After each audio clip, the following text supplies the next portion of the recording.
Umíš číst? Tak se předveď. Jmenuji se Mike, napsal jsem knihu Cirkus karanténa a rozhodl jsem se, že udělám něco pro to, aby lidé více četli. Dám 1 000 000 tomu, kdo přečte mou knihu a nejrychleji a správně zodpoví sadu otázek. Pokud se na to cítíš, víš, jak naložit s milionem a umíš číst i mezi řádky, pak máš vše potřebné k tomu zúčastnit se této velké literární revoluce. Naše země je první na světě a ty budeš prvním, kdo zvítězí. Opravdu tak snadné to je. Jediné, co musíš udělat, je koupit si knihu, zapnout své mozkové závity a odpovědět na pár otázek. Pro aktuální informace sleduj profil knihy Cirkus karanténa na Facebooku nebo Instagramu. Pokud se ti nechce čekat až do konce videa, tak vpravo nahoře vidíš odkaz, kde si můžeš knihu, která ti přinese 1 000 000, pořídit hned teď. Cirkus karanténa má všechny P pohromadě. Provokuje, pozvedne, pobaví. Pobaví příběhem Mikeyho a jeho osudových žen. Mikeyho budeš milovat i nenávidět. Mnohdy se s ním budeš přijít, soucítit v lásce i bolesti a taky spolu tu a tam uroníte slzu.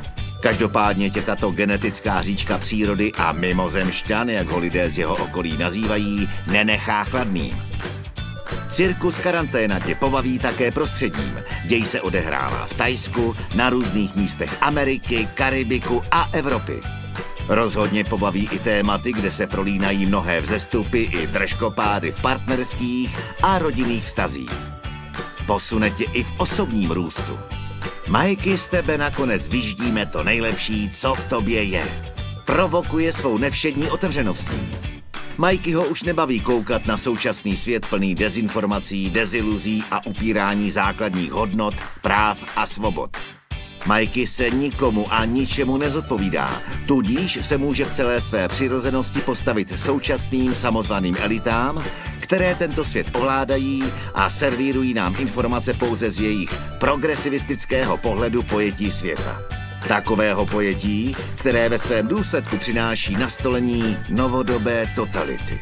V knize je uvedeno až příliš mnoho pravdy, proto se za žádnou cenu nedoporučuje číst neomarxistům, ultrafeministkám, feministům, hipsterům, poklekávačům a všem gerontoňufačům dětských kštic.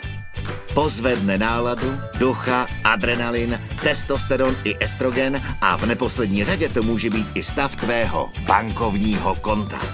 Pojď si vyčíst svůj 1 000 000 na www.cirkus-karanténa.cz. Cirkus karanténa. Kniha, která ti změní život.